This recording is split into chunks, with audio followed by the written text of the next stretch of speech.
Welcome to top Telugu news బులెటిన్ల ముందుగా headlines. కొత్తగా 4510 కరోనా కేసులు, 26 మరణాలు నమోదు. ఏమైనా చేసుకోండి, కేసీఆర్కు షర్మిల సవాల్.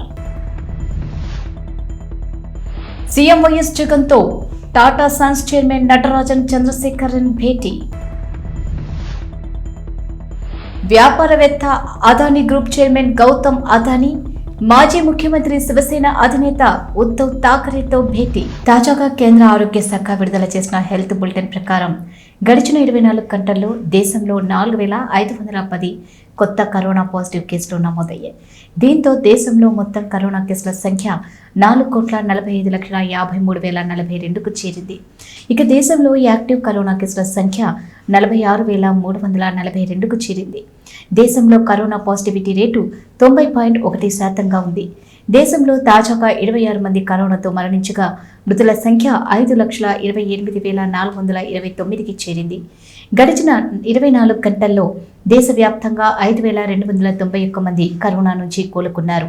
దేశవ్యాప్తంగా ఆ రికవరీల సంఖ్య 4,39,78,271కి చేరింది. ఇప్పటి వరకు దేశవ్యాప్తంగా 2.17 కోట్ల మందికి కరోనా వ్యాక్సిన్లు చేసింది కేంద్ర ఆరోగ్య శాఖ. ఇక గడిచిన 24 గంటల్లో 15 లక్షల మందికి కరోనా వ్యాక్సిన్లు వేసింది ఆరోగ్య శాఖ. మహానేతకు మరణం లేదని మరోసారి నిరూపించారని వైఎస్ షర్మిల అన్నారు. ముఖ్యమంత్రి అంటే వైఎస్ఆర్, పరిపాలన అంటే వైఎస్ఆర్దన్నారు. ఏ పథకం ప్రవేశపెట్టినా అద్భుతంగా అమలు చేసి చూపించారని కొనియాడారు. ప్రజాప్రస్థానం పాదయాత్రలో భాగంగా బహిరంగ సభలో ఆమె మాట్లాడారు. కేసీఆర్ను 2 సార్లు ముఖ్యమంత్రి చేస్తే ఏమైనా ఒరిగిందా? తెలంగాణలో కేసీఆర్ మోసం చేయని వర్గమే లేదు కదా అని ప్రశ్నించారు.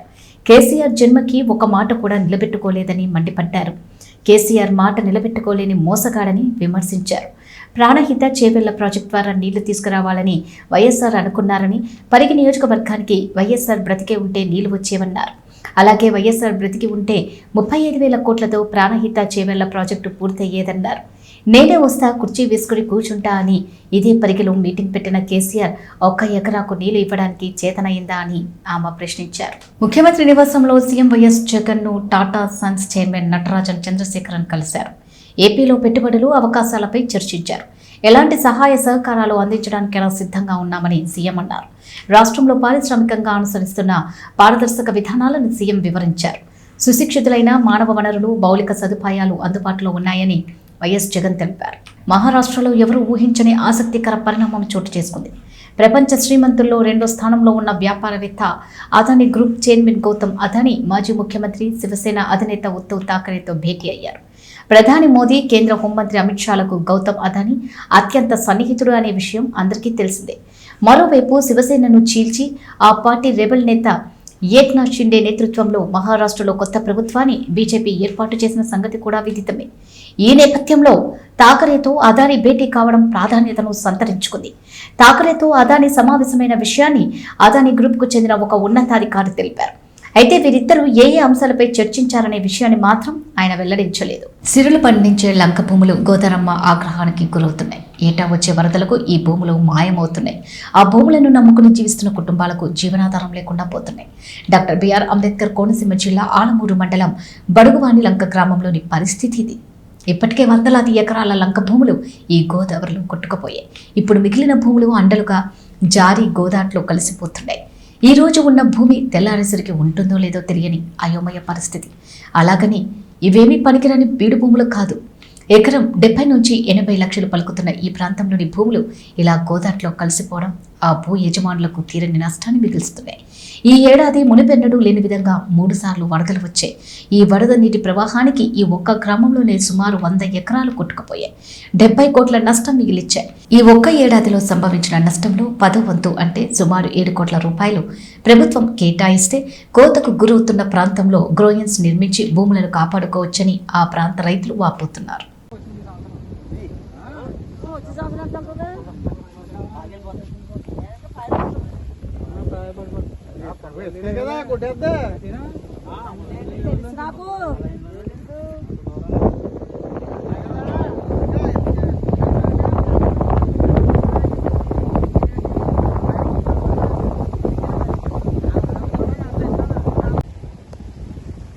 ముఖ్యమంత్రి గారండి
గారికి వందనాలండి. అప్పుడు కూడా మీరు అప్పుడు చల్లగా ఉండండి. లేనట్టు కుటుంబాలు మీరు అభివృద్ధి చేయాలని మేము కోరుకుంటున్నాను సార్. అదేంటి మీ నాన్నగారు ఉండగాలండి నేను 2001లో ప్రెసిడెంట్ అయ్యానండి. ఇలాగే గోదావరి ఇరుక్కుపోతుందండి. ఊరి దగ్గరికి 15 మంచాలు చేయనట్టండి. అప్పుడు ఇలాగ తిరిగితే అండి టన్నులు పడ్డాయండి. మొత్తం 6 టన్నులు పడ్డాయండి ఊరిని. ఆ చివరిని ఈ చివరిని కూడా అండి మొత్తం ఒక 1000 ఎకరం దాకా మళ్ళీ నదీ పథకం అయిపోతుందండి. ఊరు కూడా ఉండదండి. ఈ జనాభా కూడా అండి ఎక్కడ ఉండాలో బతుకుతా కూడా అవకాశం కూడా లేదండి. మీరు దయించండి ఈ ఊరు మీరు శ్రద్ధలు తీసుకుని మీరు అభివృద్ధి చేయండి. ఇక్కడ ఉన్న కుటుంబాలన్నీ కూడా మీకు రుణపడి ఉంటారండి. ఏం చేయాలమ్మా? ఏం చేయాలి? అది గ్రానిస్ కట్టాలండి బాబు. రాయ కింద నుంచి కట్టుకొచ్చారండి. అటు మాదిరిగా ఇక్కడ రాయి కట్టుబడి కడితే అండి మాకు కాపుదాలో ఆగుతుందండి. నా పేరు కటార్ నాగమ్మ అండి. నేను మాజీ సర్పంచ్ని. ONGC ED and asset manager Rajahmundry సహాయ సహకారాలతో ఎస్సీ ఎస్టీ నిధుల నుండి పి గన్నవరం మండలంలోని జీఎంసీ బాలయోగి కళాశాలలో శిక్షణ అనంతరం ముమ్మిడివరం పీపుల్ సర్వీస్ ఆర్గనైజేషన్ వారి ఆధ్వర్యంలో 20 మంది మహిళలకు కుట్టు మిషన్ పంపిణీ కార్యక్రమం పి జగన్నాథరావు చేతుల మీదుగా పంపిణీ చేశారు. ఈ సందర్భంగా ఆయన మాట్లాడుతూ ఎస్సీ ఎస్టీ మహిళలు తమ ఉపాధి కోసం ఈ కార్యక్రమాన్ని ఏర్పాటు చేశామని, ఈ కుట్టు మిషన్ ద్వారా వారు కొంత మేరకు ఆర్థికంగా మెరుగుపడాలనే ఉద్దేశంతో ఉచితంగా 20 కుటుంబాలు పంపిణీ చేస్తున్నామని సందర్భంగా తెలిపారు.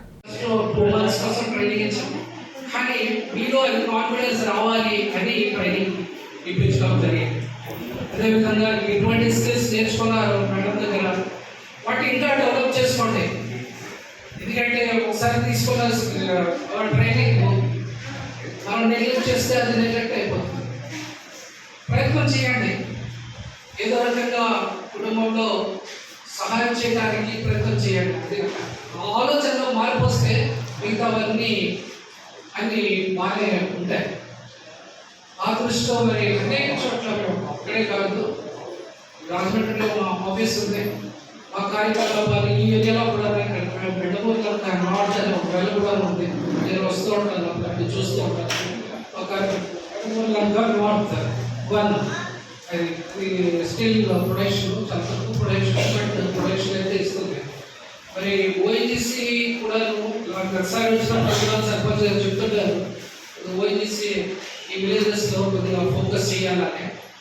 మీరు సిఎస్ఆర్లో కూడా అదేవిధంగా మరి కార్పొరేట్ దాంట్లో కూడా మీరు జాగ్రత్తగా ఏంటంటే ప్రాసెస్ చేసి పంపించండి.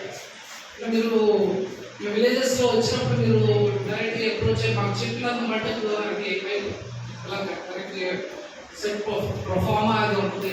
ప్రాపర్గా ఉంటే జాగ్రత్తగా కోఆర్డినేట్ చేసుకుంటే ఇంకా కొంత బెనిఫిట్స్ వస్తాయి. అయితే ఈ ప్రోగ్రామ్ ఎవరైతే స్కిల్ డెవలప్మెంట్ తీసుకున్నాం అందరికీ నా బెస్ట్ విషెస్ చెప్తున్నాను. అదేవిధంగా ప్రయాసపడి నేర్పించిన మేడం గారు కూడా నా ధన్యవాదాలు తెలియజేసుకుంటున్నాను. ఈ ప్రోగ్రామ్ని మరి క్యారీ త్రూ చేసిన పీపుల్ సర్వీస్ ఆర్గనైజేషన్ వారికి కూడా నా ధన్యవాదాలు తెలియజేసుకుంటున్నాను. ఊరి పెద్దలు ఎంతగానో సహకరిస్తున్నారు.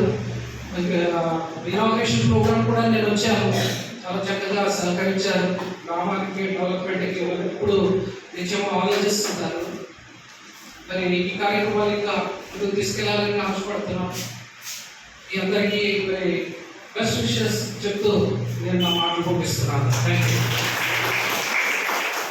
డాక్టర్ బిఆర్ అంబేద్కర్ కోనసీమ జిల్లా కొత్తపేట నియోజకవర్గంలో నేషనల్ డివర్మింగ్ డే సందర్భంగా జిల్లా ప్రజా పరిషత్ బాలుర ప్రభుత్వ పాఠశాల నందు విద్యార్థులకు నులిపురుగు మాత్రలను రమాదేవి అందజేశారు. ఈ సందర్భంగా జెడ్పీటీసీ మాట్లాడుతూ పిల్లలలో ఎక్కువగా శుభ్రత లేకపోవడం వల్ల నులిపురుగులు రావడం జరుగుతుందని, వీటిని నివారించడానికి ప్రతి 6 నెలలకు ఒకసారి ఆల్బెండజోల్ 400 mg మాత్రను 2 సంవత్సరాలు పైబడి 19 సంవత్సరాల లోబడి ఉన్న వారికి, 2 సంవత్సరాల లోబడి ఉన్న పిల్లలకు అరమాత్ర తీసుకోవాలని విద్యార్థులతో మాట్లాడారు.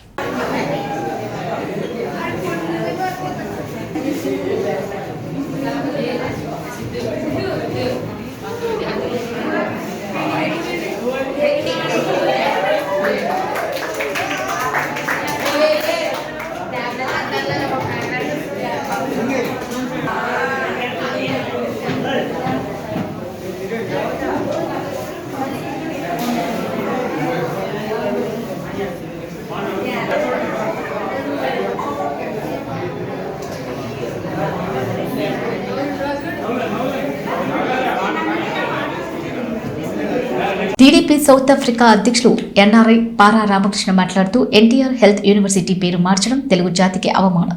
ఎన్టీఆర్ పేరును కొనసాగించకపోతే ప్రజలు మీకు చరమగీతం పాడతారు.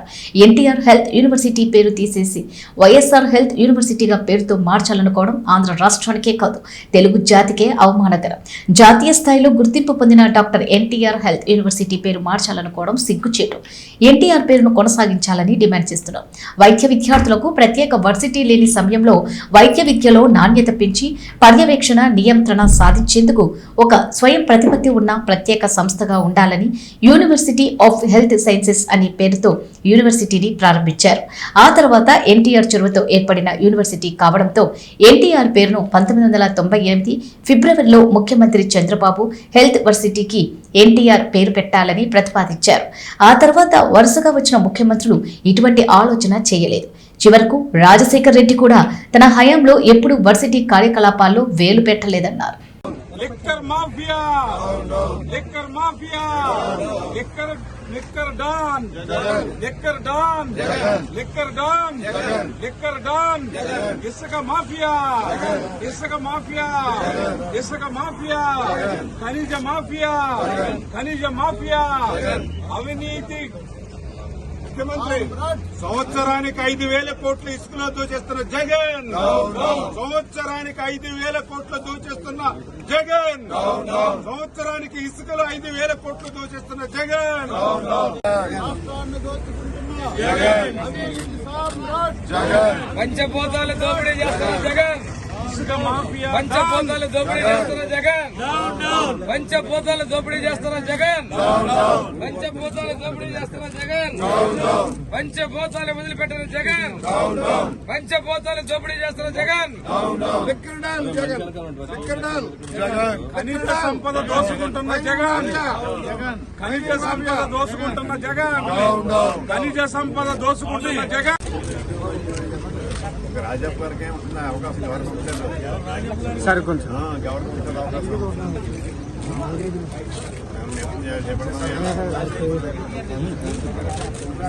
అవినీతి సామ్రాట్ జగన్ అవినీతి సామ్రాట్ జగన్ అవినీతిలో #1 జగన్ రాష్ట్రాన్ని దోచుకుంటున్న జగన్ అవినీతి సామ్రాజ్యాన్ని సాధిస్తున్న జగన్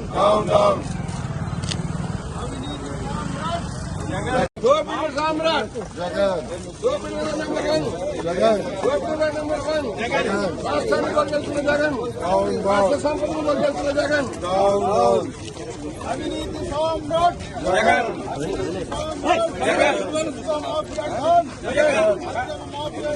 కరప్షన్ రాజా కరప్షన్ రాజా కరప్షన్ రాజా ఏపీ కరప్షన్ రాజా ఏపీ కరప్షన్ రాజా 20,000 కోట్లు లిక్కర్లో దోచేసిన జగన్ 3 సంవత్సరాల్లో 20,000 కోట్లు లిక్కర్లో దోచేసిన జగన్ విలువైన భూములను కొట్టేస్తున్న జగన్ విలువైన భూములను కొట్టేస్తున్న జగన్ వైన్ లిక్కర్ వైన్ మాఫియాలో ఉన్నటువంటి జగన్ వైన్స్ లైన్ లో ఉన్నటువంటి జగన్ విలువైన కరప్షన్ రాజా కంట్రీ కరప్షన్ రాజా ఏపీలో కరప్షన్ రాజా 3 సంవత్సరాల్లో 2 లక్షల కోట్లు దోచేసిన జగన్ 3 సంవత్సరాల్లో land mafia don land mafia don land mafia don liquor mafia don rice mafia don PDS rice mafia don mafia don mafia don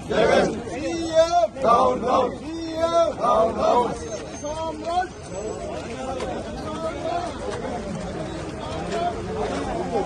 1915 September 27న ఆదిలాబాద్ ఉమ్మడి జిల్లా వాంకిడిలో పద్మశాలి కుటుంబంలో జన్మించారు. తెలంగాణ ఉద్యమానికి ఆయన ఆది గురువు, తెలంగాణ బోలతనానికి నిలువుటద్దం. జీవితమంతా తెలంగాణ పక్షమే వహించి బాపూజీ అయ్యారు. తెలంగాణ బీసీ జాగృతి మంచిర్యాల జిల్లా అధ్యక్షుడు నర్లెడ్ల శ్రీనివాస్ మాట్లాడుతూ చివరి నిమిషం వరకు తెలంగాణ కోసం కృషి చేశారు కొండా లక్ష్మణ్ బాపూజీ. ఒక ఆవేశం, ఒక ఆకాంక్ష, ఒక ఆశయం, ఒక ఉద్యమం ఇవన్నీ కలిస్తే కొండా లక్ష్మణ్ బాపూజీ. దశాబ్దాల పోరాటానికి నిలువెత్తు నిదర్శనం కొండా లక్ష్మణ్ బాపూజీ. ఒకవైపు స్వాతంత్ర పోరాటం, మరోవైపు బడుగు బలహీనాల వర్గాల కలం, ఇంకోవైపు తెలంగాణ ఉద్యమం. అన్నీ కలిపి దశాబ్దాల జీవితం. ఇంటి పేరు కొండ కావడం వల్లనేమో ఆయన కూడా కొండంత వ్యక్తిత్వం గల మనిషి. నిజాం పాలనపై నిప్పుల యుద్ధం చేసిన వీరుడు. బాపూజీ భారత స్వాతంత్ర ఉద్యమంలో పాల్గొంటూనే తెలంగాణ సమస్యలపైన దృష్టి పెట్టారు. ఆసిఫాబాద్ నుండి చట్టసభల్లో అడుగుపెట్టి మంత్రిగా, డిప్యూటీ స్పీకర్గా తన సేవలను అందించారు. సమస్యల పరిష్కారం కోసం తెలంగాణ ఉద్యమాన్ని చేపట్టారు. అలాగే ఒక ఉద్యమ వీరుడు. మరి మన తెలంగాణలో మన పక్క జిల్లాలో జన్మించడం, మరి వారు మనందరికీ కూడా ఆదర్శవంతం కావడం, ఈరోజు తెలంగాణ రాష్ట్రం అంతా వారికి ఘనంగా నివాళులు జరిపించుకున్నటువంటి సందర్భం. అదే కోవలో మన తెలంగాణ బీసీ జాగృతి ద్వారా కూడా ఈరోజు మంచిర్యాలలో మన ఈ బీసీ కార్యాలయంలో జరుపుకుంటున్నాం. వారికి ఇవే మనందరం కూడా ఘనంగా నివాళులు జరుపుకుంటూ జై బీసీ, జై బీసీ, జై బీసీ. మరి అలాగే మరి తెలంగాణ బీసీ జాగృతి మంచిర్యాల జిల్లా అధ్యక్షులు వారిని కూడా ఈ సందర్భంగా ఉద్దేశించి మాట్లాడుతుంటే కోరుతున్నాను. శ్రీ కొండా లక్ష్మణ్ బాపూజీ 10వ వర్ధంతి కార్యక్రమానికి విచ్చేసినటువంటి బీసీ జాగృతి నాయకులకు, అదేవిధంగా వివిధ కుల సంఘాల నాయకులందరికీ కూడా ఉద్యమాభివందనాలు తెలియజేస్తా ఉన్నాను. ఇంతకుముందు అన్నగారు చెప్పినట్టు ఉమ్మడి ఆదిలాబాద్ జిల్లా ఆసిఫాబాద్లో జన్మించినటువంటి కొండా లక్ష్మణ్ బాపూజీ గారు ఆ రోజుల్లో బీసీలకు మంత్రి పదవి రావడమే ఒక గగనమైనటువంటి పరిస్థితి. అందులో మేధావి, తెలంగాణ ఉద్యమాన్ని రగిల్చినటువంటి వ్యక్తి, సామాజిక కార్యక్రమాలలో ఆ రోజే చైతన్యం నింపినటువంటి వ్యక్తి, బీసీల కోసం అనేక సందర్భాల్లో గలమింపినటువంటి వ్యక్తి. తెలంగాణ వస్తేనే బీసీల బతుకులు బాగుపడతాయి, వెనుకబడిన వర్గాలకు అవకాశాలు వస్తాయని చెప్పేసి ఆ రోజు ఢిల్లీలో దీక్ష చేయడం జరిగింది. ఏదైతే వారు కలలుగన్నటువంటి సమాజం తీసుకురావడానికి బీసీ జాగృతి పక్షాన తప్పకుండా కృషి చేద్దాం. ఏదైతే మనం బీసీలం సంఘటితమై రాజ్యాధికారాన్ని సాధించుకుంటామో అప్పుడే వారికి మనం ఘనంగా నివాళులర్పించినట్టు అవుతుంది. ఈ రోజు మనం ఏమి చేసినా కూడా వారు కలలుగన్నటువంటి రాజ్యాధికారాన్ని మనం చేరువ కావాలంటే తప్పకుండా అందరం కృషి చేసి ముందుకు పోవాల్సినటువంటి అవసరం ఉంటుంది. జై బీసీ, జై బీసీ, జై బీసీ, జై బీసీ. బీసీ కులాల ఐక్యత వర్ధిల్లాలి, బీసీ కులాల ఐక్యత వర్ధిల్లాలి. జోహార్ జోహార్ కొండా లక్ష్మణ్ బాపూజీ, జోహార్ జోహార్ కొండా లక్ష్మణ్ బాపూజీ.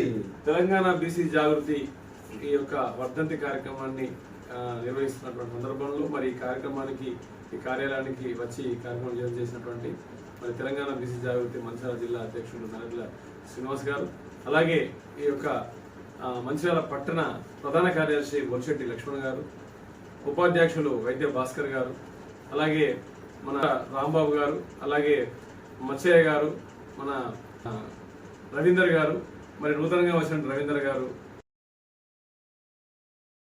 మహబూబాబాద్ జిల్లా దంతాలపల్లి మండల కేంద్రంలో తెలంగాణ ప్రభుత్వం దళిత గిరిజనుల అభివృద్ధి కోసం ప్రవేశపెట్టిన దళిత బంధు, గిరిజన బంధు లాగానే రాష్ట్రంలో కల్లు గీత వృత్తిపై ఆధారపడి జీవిస్తున్న గౌడ కులానికి కూడా గౌడ బంధు ఇవ్వాలని మండల కేంద్రంలోని అంబేద్కర్ సెంటర్ నుండి ర్యాలీగా బయలుదేరి వెంకటేశ్వర ఫంక్షన్ హాల్ వరకు చేరుకుని అనంతరం జరిగిన కల్లు గీత కార్మిక సంఘ సమావేశం మండల అధ్యక్షులు గండి వెంకట నారాయణ గౌడ్ అధ్యక్షతన జరిగింది. ఈ సమావేశానికి ముఖ్య అతిథిగా హాజరైన కల్లు గీత కార్మిక సంఘం రాష్ట్ర ప్రధాన కార్యదర్శి ఎంవి రమణ గౌడ్ మాట్లాడుతూ దళిత బంధు, గిరిజన బంధు లాగానే కల్లు గీత కార్మికులకు కూడా గౌడ బంధు ఇవ్వాలని ప్రభుత్వాన్ని డిమాండ్ చేశారు. అలాగే తెలంగాణ రాష్ట్ర బడ్జెట్లో కల్లు గీత కార్మికుల కోసం 5,000 కోట్ల బడ్జెట్ ప్రవేశపెట్టాలని అన్నారు. తెలంగాణ రాష్ట్రంలో ఉన్న ప్రతి కల్లు గీత కార్మిక సొసైటీకి 5 ఎకరాల భూమి ఇవ్వాలి. కల్లు గీత కార్మికులు ప్రమాదవశాత్తు మరణించినట్లయితే వారికి ఎక్స్గ్రేషియా 5 లక్షల రూపాయలు ఇవ్వాలని వారు ప్రభుత్వాన్ని కోరారు. గారికి, రామస్వామి సార్కి, అలాగే జిల్లా అధ్యక్షులు యమగాని వెంకన్న, వేదిక మీద ఉన్నటువంటి పెద్దలు, ఈ యొక్క కార్యక్రమం ఇచ్చినప్పుడు కూడా రమణగారు పిలిపించి నర్సీపేట సమావేశం పెట్టి మరి మా సంఘానికి పింఛన్లు కావాలన్నాడు కూడా 200 పింఛన్లను కూడా మంజూరు చేసుకొని 3 సంవత్సరాల కాలంలో సంఘం చేసినటువంటి కార్యక్రమాలను సమీక్షించడం, భవిష్యత్ కర్తవ్యాలని ఈ మహాసభలో ప్రశ్నించుకోవడం జరిగింది. ప్రధానంగా కల్లు గీతా కార్మికులు ఎదుర్కొంటున్నటువంటి సమస్యలను కూడా చర్చించడం జరిగింది. గీతా కార్మికులకి ప్రభుత్వం ఏదైతే పెన్షన్ ఇస్తుందో 2,000 రూపాయలు ప్రస్తుతం ఉన్నటువంటి ధరలకు అనుగుణంగా 5,000 రూపాయలకి పెన్షన్ పెంచాలని చెప్పి ఈ సందర్భంగా డిమాండ్ చేస్తాము. అలాగే ఎక్స్ప్రెషన్ 5 లక్షలు మాత్రమే ఇస్తున్నారు. ఈ కుటుంబం చనిపోయినటువంటి వారి కుటుంబాలకి శాశ్వత వికలాంగులకి 10 లక్షల రూపాయల ఎక్స్ప్రెషన్ ఇవ్వాలని చెప్పి ఈ సందర్భంగా ప్రభుత్వాన్ని డిమాండ్ చేస్తున్నాం. గీతన్న బంధు పేరుతో పేదలైనటువంటి గీతా కార్మిక కుటుంబాలకి ప్రతి కుటుంబానికి 10 లక్షల రూపాయలు ఆర్థిక సహకారం చేయాలని, అలాగే వృత్తి చేసేటువంటి 2.5 లక్షల మంది ఎవరైతే ఉన్నారో వాళ్ళకి బైకులు ఇవ్వాలని చెప్పి ఈ సందర్భంగా ప్రభుత్వాన్ని డిమాండ్ చేస్తున్నాం. రాష్ట్ర ప్రభుత్వం గీతా కార్మికుల సంక్షేమానికి 5,000 కోట్ల రూపాయల బడ్జెట్ కేటాయించాలని, కేవలం కొన్ని సంక్షేమ పథకాలు పెట్టడం వల్ల మాత్రమే కాకుండా గీతా కార్మికులకు ఉపాధి కలిగేటువంటి చర్యలు తీసుకోవాలి. అట్లాంటి ఉపాధి కలగాలంటే ప్రతి సొసైటీకి 5 ఎకరాల భూమి ఇవ్వాలి. అలాగే కళ్ళకు మార్కెట్ సౌకర్యం కల్పించాలి. నీరా తాటి పరిశ్రమలు పెట్టాలని చెప్పి ఈ సందర్భంగా ప్రభుత్వాన్ని డిమాండ్ చేస్తున్నాం. 30వ తారీఖున కేసముద్రంలో జిల్లా మహాసభ ఉన్నది. అలాగే 19, 20, 21 అక్టోబర్లో రాష్ట్ర వ్యాప్తంగా గీతా కార్మికులందరినీ సమీకరించి యాదగిరిగుట్టలో పెద్ద ఎత్తున 19వ తారీఖున బహిరంగ సభ, 20, 21వ తారీఖున రాష్ట్ర మహాసభలను రాష్ట్రంలో ఉన్నటువంటి గీతా కార్మికుల సమస్యలన్నింటినీ కూడా చర్చించి ప్రభుత్వం దృష్టికి తీసుకెళ్తాం. పరిష్కారం కాకపోతే పెద్ద ఎత్తున రాజకీయ పార్టీలు ప్రత్యేకంగా సమీకరించి పోరాడతామని చెప్పి ఈ సందర్భంగా ప్రభుత్వాన్ని హెచ్చరిస్తాం. ఎన్టీఆర్ హెల్త్ యూనివర్సిటీ పేరును మార్చడం మంచిది కాదని కుప్పం తెలుగుదేశం పార్టీ కార్యాలయంలో ఏర్పాటు చేసిన విలేకరుల సమావేశంలో టీడీపీ నాయకులు అన్నారు. తెలుగువారి ఆత్మగౌరవ ప్రపంచానికి చాటి చెప్పిన ఎన్టీఆర్ను అవమానపరచడం అంటే తెలుగు జాతిని అవమానపరచడమేనని అన్నారు. ప్రస్తుతం ఎన్టీఆర్ సదా జయంతి ఉత్సవాలు జరుగుతున్నాయి. పార్టీలకు అతీతంగా దేశాలలో తెలుగు వారందరూ శత జయంతి ఉత్సవాలు జరుపుకుంటున్నారు. 1986 మా ఎన్టీఆర్ హెల్త్ యూనివర్సిటీని స్థాపించారని, 1998లో చంద్రబాబు నాయుడు హెల్త్ యూనివర్సిటీకి ఎన్టీఆర్ పేరు పెట్టి గౌరవించాలని తెలిపారు. హెల్త్ యూనివర్సిటీ నిధులు 400 కోట్లు జగన్ రెడ్డి దారి మళ్లించారని ఆరోపించారు. చారిత్రక పురుషుణ్ణి అవమానిస్తున్న జగన్ రెడ్డి డౌన్ డౌన్ అని నినాదాలు ఇచ్చారు. హెల్త్ యూనివర్సిటీకి ఎన్టీఆర్ పేరు మీద కొనసాగించాలని కుప్పం తెలుగుదేశం పార్టీ నాయకులు డిమాండ్ చేశారు. పూర్తిగా ఒక స్వరూపాన్ని తీసుకురావడం జరిగింది. రాజకీయాల్లో ప్రత్యేకంగా ఒక స్వరూపం తీసుకురావడం జరిగింది. ఎడ్యుకేషన్ ఎంప్లాయ్మెంట్లో ఒక స్వరూపాన్ని తీసుకురావడం జరిగింది. అంటే ఎవరికి ఏ రంగాల్లో ప్రావీణ్యం ఉందో వాళ్ళకి స్పెసిఫిక్గా ఒక దారి చూసిన మహానుభావుడు ఎన్టీ రామారావు. కానీ ఈ ప్రభుత్వంలో చూస్తే నాకు తెలిసి ఆంధ్రప్రదేశ్లో కానీ భారతదేశంలో కానీ పని పాట లేనటువంటి ముఖ్యమంత్రి ఎవరైనా ఉన్నారంటే మన ముఖ్యమంత్రి గౌరవనీయులు జగన్మోహన్ రెడ్డి గారు. ఎందుకంటే ఆయన చేయడానికి ఏం పని పడలేదు. ఏదైనా పని ఉంటే ఇట్లాంటి వాటిపైన పోయేది కాదు, ఆయన ఆలోచన పోయేది కాదు. చంద్రబాబు గారి పీరియడ్లో అభివృద్ధి చేయాలని సాఫ్ట్వేర్ ఫీల్డ్ డీటెయిల్ తీసుకొచ్చి హైదరాబాద్లో ఒక ప్రత్యేకమైనటువంటి 3వ సిటీని తయారు చేసి మాదాపూర్లో హైటెక్ సిటీ కట్టి చాలా బిజీగా ఉన్నాడు. ఆయన బిజీగా ఉన్నాడు కాబట్టి ఇట్లాంటి పేర్లు మార్చే వ్యవహారం చెప్పుకోవాలి. అంతకుముందు ఎన్టీ రామారావు చిత్రాలు చూస్తే మహిళల కోసం ప్రత్యేక ఒక వాళ్ళకి వాల్యూ, వాళ్ళకి సమాజంలో గౌరవం ఉందని చెప్పి పద్మావతి మహిళల కోసం తీసుకురావడం, స్విమ్స్ని తీసుకురావడం, తిరుమలలో నిత్యాన్న పథకాన్ని ప్రారంభించడం, అట్లే దీంతో సామాజిక రాజకీయాల్లో మార్పు తీసుకురావడం చెప్పి ఎస్సీ ఎస్టీ బీసీలకి గౌరవం ఇవ్వాలని చెప్పి పంచాయతీరాజ్ వ్యవస్థలో రిజర్వేషన్ తీసుకొచ్చి అందరికీ రాజకీయంగా భిక్ష పెట్టడం, రాజకీయ జీవన ఇవ్వడం ఉన్నది వాళ్ళ ముఖ్యమంత్రి స్థాయిలో చేసిన పని. కాబట్టి వాళ్ళకి ఇట్లాంటి పేరు మార్చే టైమే లేదు. రాజశేఖర్ గారు వచ్చిన తర్వాత గౌరవనీయులు ఆయన కూడా ఏం చేస్తుంటే ఏదో రైతులకి మేలు చేయాలని చెప్పి చంద్రబాబుతో మాట్లాడి ఉచిత రైతులకి ఉచితంగా కరెంట్ ఇవ్వడం, అట్లే ఆరోగ్యం తీసుకురావడం ఇట్లా తీసుకొచ్చారు. కాబట్టి ఆయన టైం లేదు వేరే వాళ్ళ దగ్గర వెళ్ళడానికి. అదేం దురదృష్టమో మన ముఖ్యమంత్రి గారికి ఏమి పని పడలేదు. ఏదైనా పని ఉంటే చేయడానికి, పని ఉంటే ఇట్లాంటి పేరు మార్చే. ఇవి బులెటిన్ అప్డేట్స్. మరో బులెటిన్లు మళ్ళీ కలుద్దాం.